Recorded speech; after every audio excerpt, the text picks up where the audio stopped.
Hi, welcome to the Andrew Buckle book review of The Invincible Iron Man Omnibus #1. Now this is Stan Lee, Don Heck and Gene Colan. Now this is the latest printing, 752 pages, and the book came out apparently, according to Amazon, in August of this year. But looking at the listing, it says about May, so I assume it was May. But still, there's all the different covers you can see of all the issues. Now, it doesn't feature every single story because there were lots of other stories as well as Iron Man. So you've sometimes got about 8 or 9 pages. That's it for that particular comic.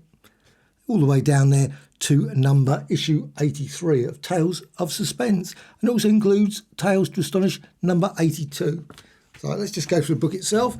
Really nice quality hardback, as ever. Really nice size trunk. Now, obviously bigger than the original comics. But still, Iron Man, you can see there, and also Iron Man on the back there. Actually, before I go any further, I will actually compare it to, obviously one, you can see it's obviously a lot larger. That's issue number 81, a real classic, but actually a classic that I really loved for a different reason, not the Iron Man story, which is, it's a fine story, nothing wrong with the Iron Man story, but it's the fact it's the Cosmic Cube story, of course, Red Skull. Absolute classic, probably the birth point of virtually all the films. Obviously Infinity Gauntlet, all those things all really started, I think, from the Cosmic Cube.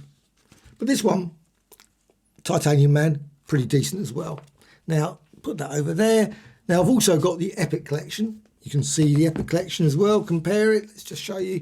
There's the Epic Collection. So it's slightly bigger than the Epic Collection. Now, the Epic Collection does not include, obviously, everything that's in here. That's the trouble sometimes. You end up getting an Epic Collection that runs up to a particular issue. And then, of course, Epic Volume 2, because I'll probably get rid of this now. I'm not going to keep both. So this is Volume 1. And this one goes all the way up to issue 72. So you've got 39 to 72, which is a fair number of them. Obviously, only 11 issues missing out of that. But still, I think all the extras and bonus material, generally most of it's been included. Not everything, I don't think, but virtually everything that's of importance. So let's just go through the book itself. Lovely quality book, really, really nice. And let's see. I love that one. That's always a classic. And of course, you've got the original Iron Man there as well. So this is a Corey, I never say his name, so you can see there, collection editor. And all the details, all the various artists and writers involved, inkers as well as letterers, and also, of course, art and colour restoration, collection cover, etc. Now, they never ever include the name of the artists that do the covers.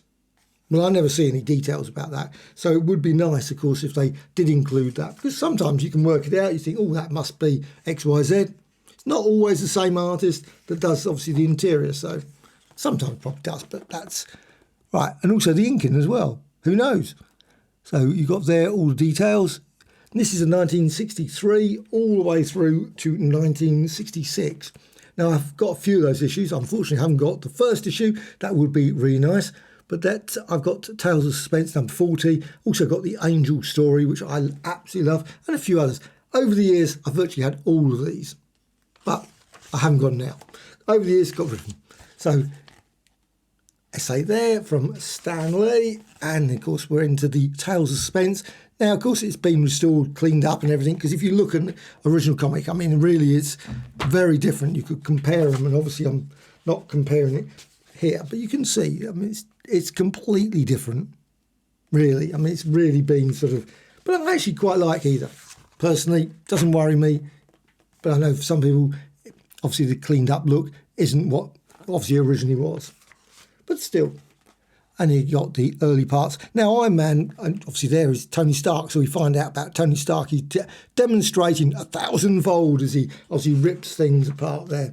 But actually, it's only like 4 pages in, and we're really at the start point. That's what happens with there. And it's, of course, you've got Iron Man being born there. But it's great, a real great story. I love at the start they have to put the little blurb, and probably won't find it now. Oh, yes. It says here about stereotypes. We're wrong now. Rather than remove the content, we want to acknowledge it. They always put that there, so you can see that down there. Obviously, put that. And now the first comic I've got of Iron Man is this one, Tales of Suspense, number 40. Gargantus, a greater bit of a sort of obviously a monster character. Well, they're still monster characters were fairly sort of obviously big at Marvel, and probably some of the stories that were included in this issue, and unfortunately no details about it. I always felt and still feel that they should put maybe little thumbnails, just a page, one page, put all the other bits that were in the issue. I don't know why they just didn't do that. It just seems a bit weird that they sort of do the sort of that, and then I know it's Iron Man Omnibus, but it would be nice to have all the rest of the story, but just in small, very small, so you could see what are the sort of things that were happening at the time. That's why I quite like the other Omnibuses ones that do it the whole month, because that does feature all the stories. But a great little story, this one. I love this one as well, the Doctor Strange story. Of course, Doctor Strange came along. Now, this was probably not round about the same sort of time with Doctor Strange, so obviously the name was floating around at that point. But the stronghold of Doctor, I think they changed it in the UK comics. I don't think he was called Doctor Strange. Can't remember what he was called, but I think Doctor Doom. That would have been another one. But still, Iron Man. Hold your breath. Here comes Iron Man. Of course, learns of his real identity. And there were again lots of these communist stories. The real early ones were lots and lots of communist stories. And he had some really sort of unusual. I suppose they were trying things out, and I love the way they got the hyphen there, Iron hyphen Man. That's always good, isn't it? And then sometimes, of course, you've got Iron Man like that. Then you've got Iron Man there. But still, Cleopatra there. The next story. Oh, Iron Man, the icy finger, and I love those titles. The icy fingers of Jack Frost. That was just great. Not just Jack Frost, whatever, but they went for and they even had the same title on Reaching Out for Iron Man. And of course, Pepper there. And Happy. Iron Man faces Crimson Dynamo. Now, I love that story. That was just a brilliant, brilliant story. You've got Crimson Dynamo there. First sort of major villain I felt that was sort of like to compete. But for some weird reason, they just like, literally the first issue, it was like, oh, by the way, then they brought him back later. But it was just odd way of doing it, sort of introducing this great character. And I thought one that they could have continued on with for a bit longer, but really just to resolve it in particularly one issue. And they did that quite a lot. A lot of these were one-issue stories. They didn't go on for lots and lots. This was always a good one. Old Melter. Oh, here's the Melter. He looked pretty... Oh, probably that's the one that's on the Fantastic Four annual. Looks, whenever I look at that one, but he's got a picture of Melter somewhere else, so maybe it isn't the Melter. Anyway, just that face just there. But the thing is, the Melter, he can only melt, obviously, certain metals, which is a bit sort of awkward because, obviously, Iron Man works it out and produces a bit of spoiler there. Goes to plastic or something. That would be easy, wouldn't it? Or wood. And he's, of course, then loses his nerve. But then you've got the mysterious Mr. Dolt, and that was a favourite of mine. I absolutely love that one. See the new Iron Man, a real classic. Of course, Steve Ditko as well. Just brilliant. Just Steve Ditko comes along, just changes that. Now, I don't know if he was the person that decided, I'm just going to change Iron Man. I have no idea. But it's just fascinating just to see that change, and really good, really good. And he got, of course, demonstration. That was just brilliant. I'm always a bit sceptical about that you could actually do that, but that's a different matter. It's a comic book. Now, one of the next stories I've got, which I really loved, is this one, the Angel one. The new Iron Man. We're still going with the new Iron Man meets the Angel. And that was a great introduction. Obviously, if you're a fan of Marvel Comics, they always did this crossover. So they could obviously, you'd go, oh, you know what? I really enjoy the X-Men. I'm going to go and buy the X-Men as well. Or I'm going to go and buy the X-Men, but I'm not going to buy Iron Man anymore. I don't know if it ever worked. I guess it must have done.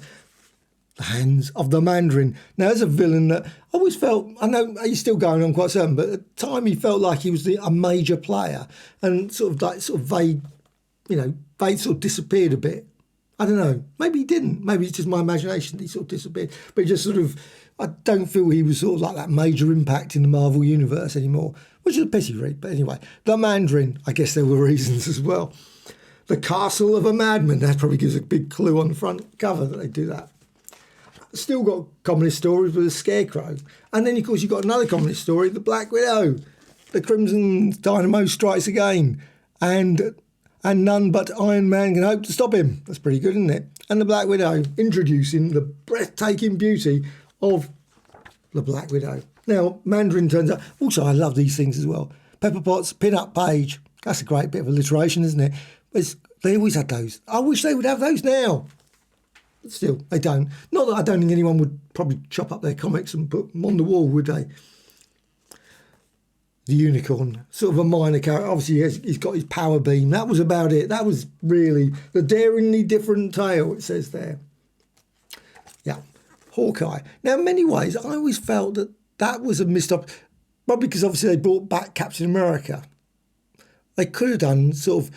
I always felt that Marvel could have done like Hawkeye, sort of having stories with Hawkeye as well. That would have been good. You know, all Quicksilver and whatever on the backup. But they never did that. It was like all or nothing. It was like Captain America. That's it. We're running with Captain America. Not sort of alternating stories. Maybe it'd been too confusing. But a showcase book would have been great. Yeah, because this next one is Captain America. Iron Man in mortal combat with Captain America. Of course, there's a twist there for that story. And the Black Knight. They're really introducing quite a few of these sort of characters because, of course, the Black Knight was obviously the early 1950s, well, early-ish 1950s, Joe Manili. And this one was an odd one. Look at that pretty gruesome Iron Man there. Real evil-looking Iron Man. And Mandarin again. And there were some really sort of duff stories like the Phantom. Can't say that. But the thing was that's always weird was there were some really good covers. But at the same time, sometimes the stories inside were brilliant for Captain America.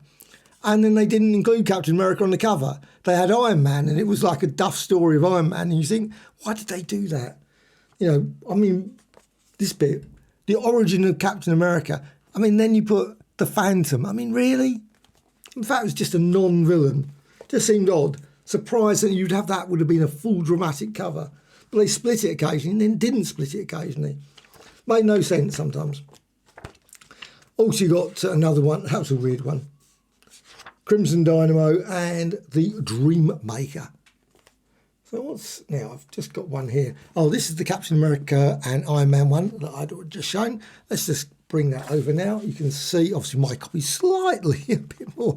It's seen a few better years on that one, but still, you can see, obviously, and also it's 10 old pennies UK money. And a Return of Titanium Man. Let's just go for thing. You can see the difference there. Let's just go there. And you can see it's slightly different, isn't it? Now, I mean, not horrendous. I mean, it's obviously a lot brighter. But over the years, it's been...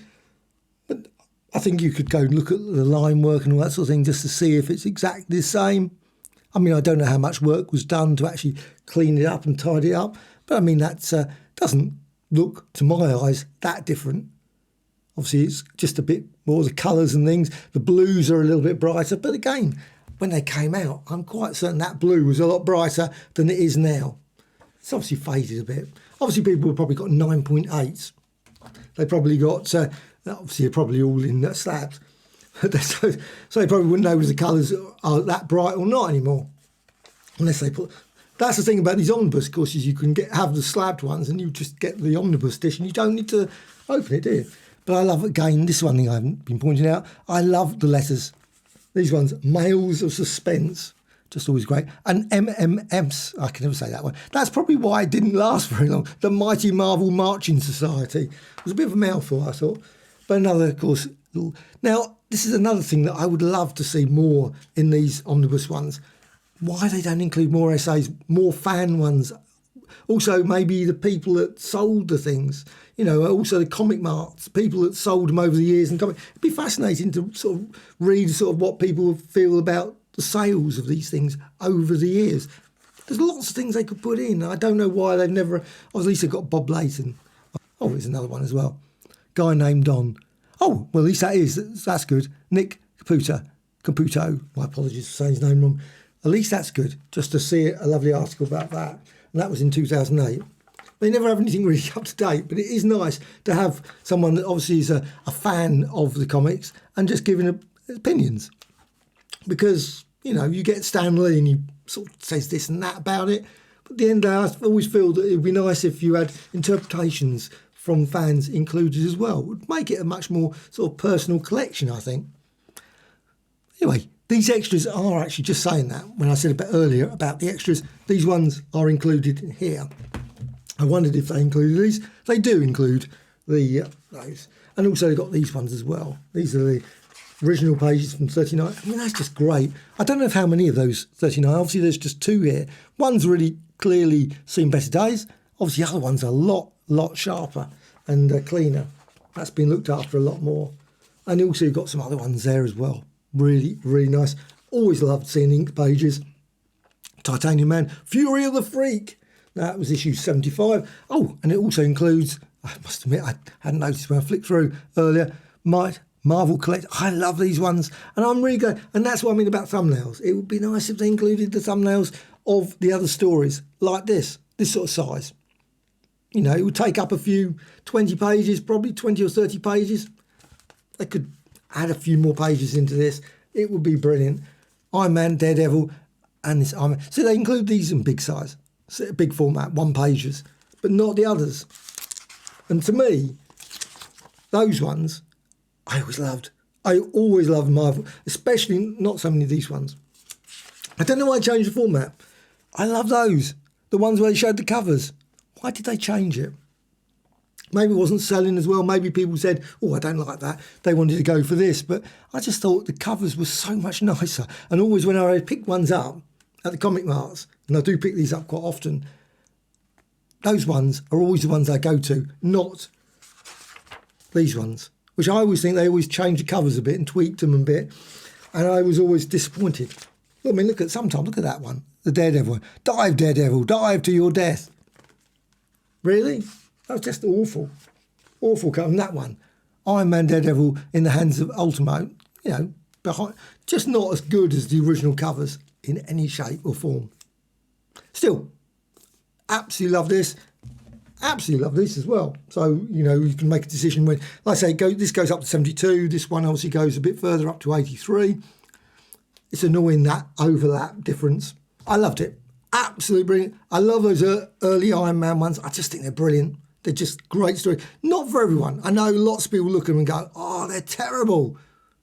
But I just grew up with them and I think they're just still great yarns. The Cleopatra one, Jack Frost ones, the Melter ones. They're daft.